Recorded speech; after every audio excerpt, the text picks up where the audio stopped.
Excited na si Renz Abando sa muli niyang pagbabalik sa Korean Basketball League. Maagang taparan agad ito mga idol ni na Kevin Yambao at Abando sa KBL.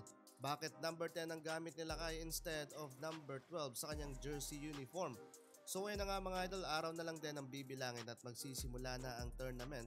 Pero bago yan mga idol, mauuna muna ang KBL Cup preseason mga idol sa Korea. Natatagal ng halos 4 na araw. Pero hindi sunod-sunod mga idol dahil magsisimula yan sa araw ng Sabado, September 20, 2025.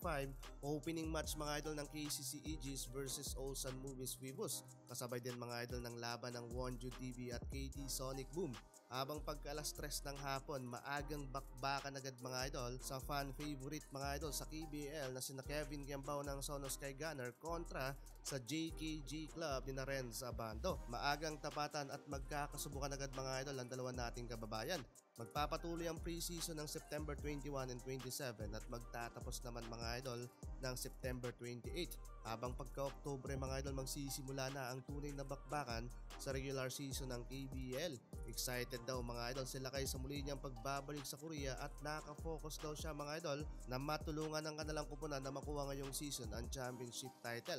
Binahagi din nila kay yung kanyang mga naging karanasan during rehabilitation. Though masama daw yung nangyari sa kanya noong huling season niya sa KBL, naging masaya naman daw siya at nagkaroon siya ng pagkakataong makapag-ensayo ng mas mahabang panahon. One of the best experience para sa kanya ngayong taon ay yung makita at makakasama niya si Ja Morant na mas lalong nagbigay sa kanya ng boost at confidence bilang air bando ng KBL.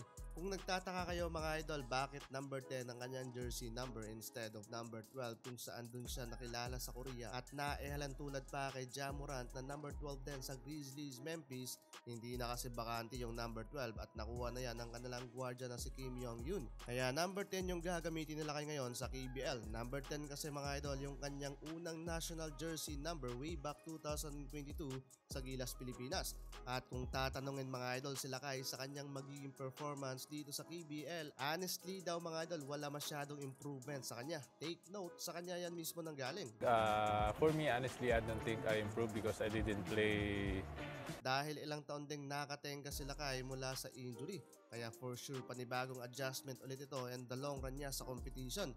Ayon sa kanyang head coach, mababa daw ang performance nila kay, kaya expected na mabibigyan lang siya ng average less than 15 minutes playing time sa pagsisimula yan ng regular season. Pero sa palagay mo mga idol at sa naging obserbasyon mo sa mga nakalipas na sinalihang competition ni Abando like SGA, maganda nga ba ang magiging performance nila kay this season sa Korea? Paki-comment na yan sa ating comment section.